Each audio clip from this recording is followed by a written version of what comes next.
प्रभुंकर प्रशंसा हो। प्रत्येक को मोर प्रिय प्रभु जीशुख्रीष्टर पवित्र नाम रे नमस्कार।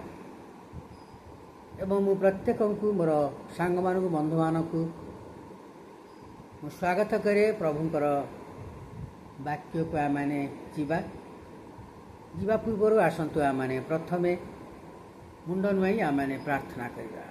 प्रभु आमे धन्यवाद दौचु तुमर उपस्थिति पाई। आज सकाळे आम को तुमर वाक्य को जीवाई प्रिपारेसन कल। धन्यवाद प्रशंसा करुच्ची प्रभु।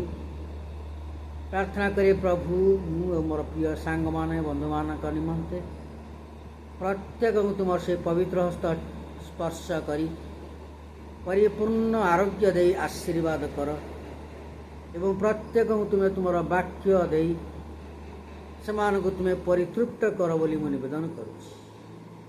आमे तुम वाक्य शुणी परितृप्तता है आमे शांति रे अपना अपना आगु को फेरबू एवं शांति रे जीवन यापन करूँ।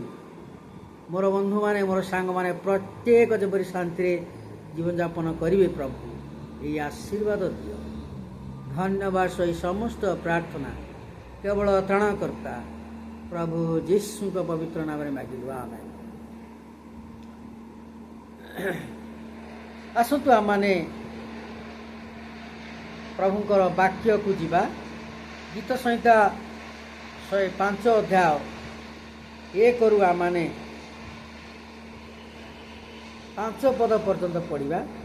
सदा प्रभुंकर धन्यवाद कर ताहांको नाम रे प्रार्थना कर गोष्ठीवर्ग मध्य ताहांको क्रिया सकल जणाओ ताहांको उद्देश्य रे गान कर ताहांको उद्देश्य रे प्रशंसा गान कर तुम्हें माने ताहांकर सकल आश्चर्य क्रिया विषय कथोपकथन कर तुम्हें माने ताहांको पवित्र नाम रे दर्प कर जो माने सदा प्रभुंकर अन्वेषण करती सेमानंक चित्त आनंदित हेउ तुम्हें माने सदा प्रभुंकर ओ ताहांको पराक्रम अन्वेषण कर सदा सर्वदा ताहांको मुख अन्वेषण कर। हे ताहांको दास अब्राहमर वंश हे ताहांकर मनोनीत लोके जाकुबर संतानगण तुम्हें माने ताहांको कृत आश्चर्य कर्म ताहांको अद्भुत लक्षण ताहांको मुख निर्गत शासन सकल स्मरण कर। प्रभु ये पठित वाक्य द्वारा आम को आशीर्वाद करंतु। आमाने बाहर जदिओ साउंड होउची तथापि आमाने प्रभुंकर वाक्य प्रति ध्यान देवा दरकार। ताहांकर धन्यवाद एठी प्रभु तांकर दास मानक द्वारा पवित्र दासंक द्वारा प्रकाश करचंती। सदा प्रभुंकर धन्यवाद करिवा पई एठी आमान कुआ जाईची। आमाने आउ कहारी कोनोसी अन्य कहारी धन्यवाद प्रशंसा न करी सदा प्रभुंकर आमे प्रशंसा और धन्यवाद करिवार आवश्यकता रही एवं ताहांको नाम रे केवल आमाने प्रार्थना करिवार आवश्यक रही। ताहांको नाम जेतेबेले आमाने देखुचु जे प्रथम रे आद्य वाक्य थिले वाक्य ईश्वर सांगर थिले सेही वाक्य ईश्वर थिले। आमाने देखुचु जोहन तार 1:1 आउ मध्य आदि पुस्तक 1 रे देखुचु आद्य परमेश्वर आकाश मंडल पृथ्वीर सृष्टि कले आउ तापरे से वाक्य आम देखुचु से वाक्य देहवंत हेले से देहवंत होई से आउ ए जगत को आसिले शरीर प्रकाशित हेले देहवंत होई आ से यीशु नाम रे आसिले आउ लेखा अछि। आउ जदि से आम ताहांको नाम रे आमे कोनसी विषय पे प्रार्थना करू ताहले से तांकर से कार्य सफलता करिथांती। तांकर सेही लोकमान को प्रार्थना आउ से उत्तर दे थांती। लेखा अछि गोष्ठी वर्ग मध्य ताहांको क्रिया सकल जणाओ ताहांकु धन्यवाद प्रशंसा कर। काहेकि आमे ताहांकु धन्यवाद प्रशंसा करी। अनेक लोक मानकर मोर प्रिय बंधु मानकर सांग मानकर प्रश्न रही आमे माने काहेकि ताहांकु धन्यवाद प्रशंसा करिबा। कारण से सारा दुनिया को सृष्टि करचंती प्रत्येक विषय को सृष्टि करचंती तापरे मनीष मान को सृष्टि करचंती मनीष मानकर खाइबा पीबा रहिबा निमंते मध्य जिनस गुड़िक सृष्टि करचंती। सेदिमाई से मध्य केयर नौचंती मनुष्य मान को स्पर्श करी आशीर्वाद सुरक्षा शांति सुस्थता मुक्ति ए सब किछि दैथिबारु आमाने ताहांकु ଧନ୍ୟବାଦ ଏବଂ ପ୍ରଶଂସା କରିବାର ଆବଶ୍ୟକତା ରହିଛି। ଏବଂ ସେ ଆହୁରି ମଧ୍ୟ ମନୁଷ୍ୟମାନଙ୍କୁ ଜ୍ଞାନ ଏବଂ ବୁଦ୍ଧିରେ ଆଉ ପୂର୍ଣ୍ଣତା ଦେଇଛନ୍ତି। ସେଥିପାଇଁ ମଧ୍ୟ ଆମେ ପରମେଶ୍ୱରକୁ ଧନ୍ୟବାଦ ଏବଂ ପ୍ରଶଂସା କରିବାର ଆବଶ୍ୟକତା ରହିଛି। ସେ ମନୁଷ୍ୟମାନଙ୍କୁ ମହା ଆଶୀର୍ବାଦ କରିଛନ୍ତି, ସେଥିପାଇଁ ମଧ୍ୟ ଧନ୍ୟବାଦ ପ୍ରଶଂସା କରିବା ଆବଶ୍ୟକ ଏବଂ ତାହାଙ୍କ ନାମରେ ପ୍ରାର୍ଥନା କରିବା, ଯେ କି ପ୍ରଭୁ ଯୀଶୁଙ୍କ ନାମରେ ଆମେ ପ୍ରାର୍ଥନା କରିବାର ଆବଶ୍ୟକତା ରହିଛି।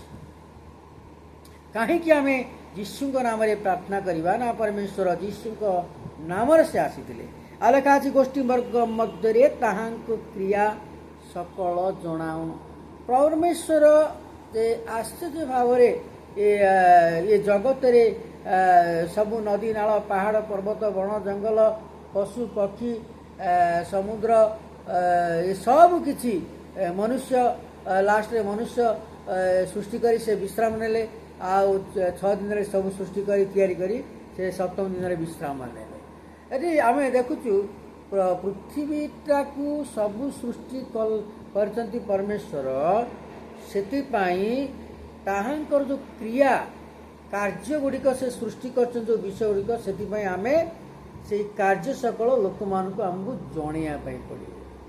ଅନେକ ଲୋକମାନେ ଇଗ୍ନୋରାନ୍ସ ଅଜ୍ଞାନତା ଅଛନ୍ତି, ଯେକି ପରମେଶ୍ୱର ଆଶ୍ଚର୍ଯ୍ୟ ବିଷୟ ଗୁଡ଼ିକ ସେମାନଙ୍କ ପାଇଁ ତିଆରି କରିଛନ୍ତି, ସେମାନଙ୍କୁ ମଧ୍ୟ ତିଆରି କରିଛନ୍ତି। ଅନେକ ଲୋକମାନେ ଇଗ୍ନୋରାନ୍ସ ଅଛନ୍ତି, ଅଜ୍ଞାନତା। ସେଥିପାଇଁ ଆମେ ପରମେଶ୍ୱରଙ୍କର କ୍ରିୟା ସକଳ ଲୋକମାନଙ୍କୁ ଆମେ ଜଣେଇବାର ଆବଶ୍ୟକତା ରହିଛି। ତେଣୁ ଆମେ ଜଣେଇବା। ଖାଲି ସେତିକି ନୁହେଁ, ତାହାଙ୍କ ଉଦ୍ଦେଶ୍ୟରେ ଗାନ କର।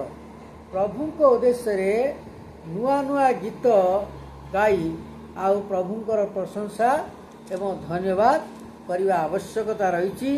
ଏବଂ ଆମେ କରୁଥିବା ଧନ୍ୟବାଦ ପ୍ରଶଂସା କରୁଥିବା ତାହାଙ୍କ ଉଦ୍ଦେଶ୍ୟରେ ଆମେ ପ୍ରଶଂସା ଗାନ କରିବା ଆବଶ୍ୟକ। କୌଣସି ଶୈତାନ ଉଦ୍ଦେଶ୍ୟରେ ପ୍ରଶଂସା ଗାନ କରିବା ଆବଶ୍ୟକତା ନାହିଁ। ଶୈତାନିକ ଗୀତ ଗୁଡ଼ିକ ବନ୍ଦ କରି ପରମେଶ୍ୱରଙ୍କ ଯେଉଁ ରହିଛି, ଯେଉଁ ଗୀତ ଆମକୁ ଦେଇଛନ୍ତି, ଆତ୍ମିକ ଗୀତ ଗୁଡ଼ିକ ଆମେ ବୋଲି ପ୍ରଭୁଙ୍କର ପ୍ରଶଂସା କରିବାର ଆବଶ୍ୟକତା ରହିଛି। ଆଉ ଆମେ ଦେଖୁଛୁ ଏଠି ତୁମେ ତାହାଙ୍କର ସକଳ ଆଶ୍ଚର୍ଯ୍ୟ କ୍ରିୟା ବିଷୟରେ କଥୋପକଥନ କର। ପ୍ରଭୁ କିଭଳି ଭାବରେ ଆମେ ଆଦି ପୁସ୍ତକରେ ଦେଖୁଛୁ, ସେ କିଭଳି ଭାବରେ ସୃଷ୍ଟି କରିଛନ୍ତି। ଆଉ ସେ ସବୁକିଛି ସୃଷ୍ଟି କଲେ।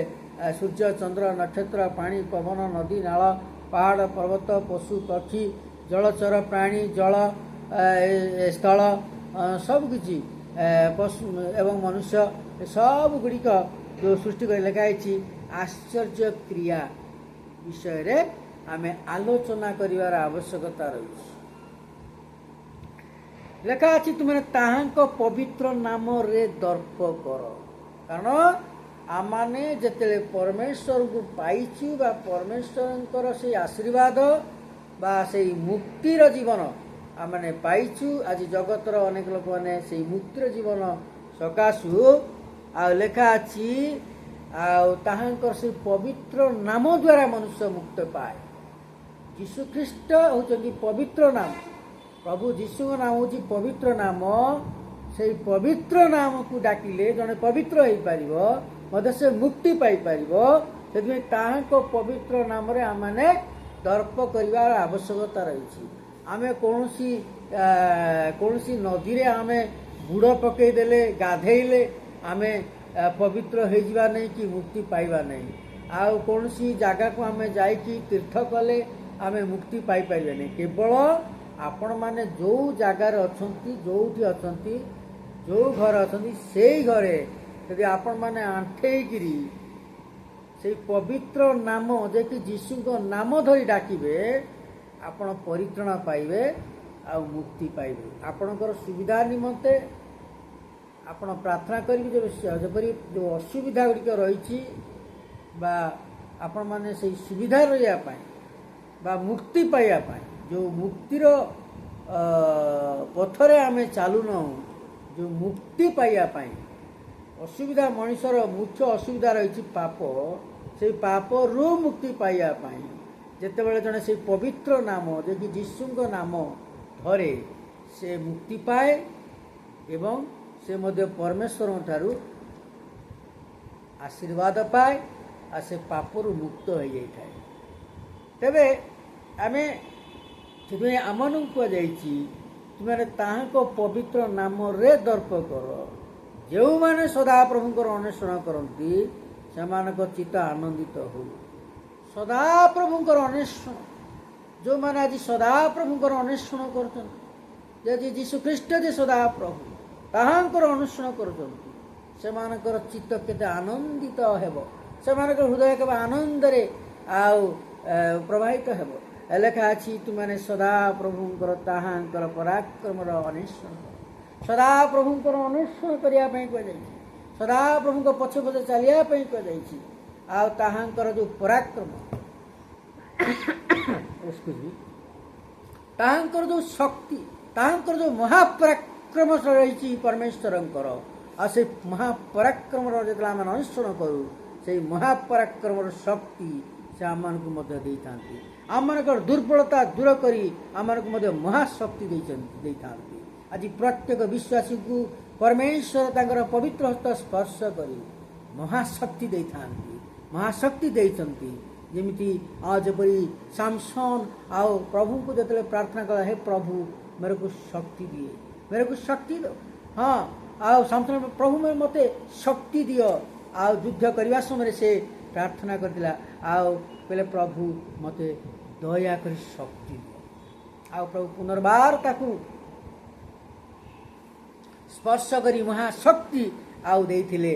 आज प्रत्येक विश्वासी मानकर आओ कौनसी दुर्बलता जदि थाए, आओ से माने जेतेबेले से पवित्र नाम करे आ डाकंती, हे प्रभु जीशु मते स्पर्श कर, मते आरोग्य कर, मते महासुस्थता दियो, मते महाशक्ति दियो।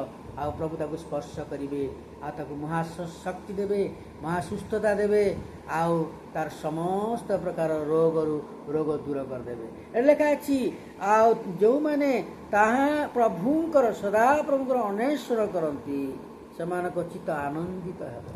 खाली सेतिक नुहे, तुमने सदा प्रभु को तांको पराक्रम अन्वेषण कर, सदा सर्वदा तांको मुख अन्वेषण कर। सदा सर्वदा ताहाको मुख अन्वेषण कर, परमेश्वर मुख अन्वेषण कर। जेतला आमे परमेश्वर वाक्य कहू, जेतला आमे परमेश्वर वाक्य सुनू, जेतला आमे परमेश्वर वाक्य पढ़ू, आ सेतला आमे परमेश्वर मुख अन्वेषण करू, सेतला आमे परमेश्वर मुख अन्वेषण करू। परमेश्वर मुख अन्वेषण कले परमेश्वर से शुभ जाकि आशीर्वाद देवे। आम प्रति शुभ आम प्रति परमेश्वर गोटे से आशीर्वाद आम उपर रम आशीर्वाद मध्य गमनागमन करवा।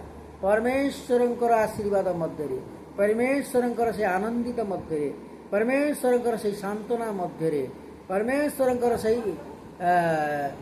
सुविधा मध्य, परमेश्वर से पूर्ण सुस्थता मध्य आमने गमनागमन करें। आम ये देखुचु जे सदा सर्वदा ताहांक मुख अन्वेषण कर। खाली से हे ताहांक दास अब्राहमर वंश, अब्राहमर वंश, हे ताहांकर मनोनीत लोक, जाकुबर संतानगण, प्रत्येक आज प्रत्येक मोर प्रिय विश्वासी भाई भाई माने ताहांकर मुख अन्वेषण करते। आज आमर को प्रश्न रही, आम मैंने कौन ताहांकर मुख अन्वेषण करुचु? यदि आम ताहांकर मुख अन्वेषण करूना, तेज आसतु आम आज एवं आमर मन परिवर्तन करी ताहांक मुख अन्वेषण करवा। प्रभु ये पठित वाक्य द्वारा आज आम समस्त को आशीर्वाद करंतु। आसतु आम केते गुड़िए विषय निमंते प्रार्थना करी आम शेष करवा। दयालु स्वर्गीय पिता, ये आम धन्यवाद दौर तुम वाक्य पाई। प्रभु आम प्रार्थना करछु मोर प्रत्येक सांग मानक प्रार्थना करछु, मोर प्रत्येक बंधु मानक दर्शक मानक प्रार्थना करुछि जो माने आज प्रभु तुम वाक्य शुणुचंती से समस्त को आशीर्वाद कर। धन्यवाद सही समस्त प्रार्थना। हाँ प्रभु प्रार्थना करुछु आज अनेक जगार तुम जो सेवा कार्य चली सेवा कार्य गुड़िक महा आशीर्वाद प्रदान कर। ଧନ୍ୟବାଦ। ସେଇ ସମସ୍ତ ପ୍ରାର୍ଥନା କେବଳ ତ୍ରାଣକର୍ତ୍ତା ପ୍ରଭୁ ଯୀଶୁଙ୍କ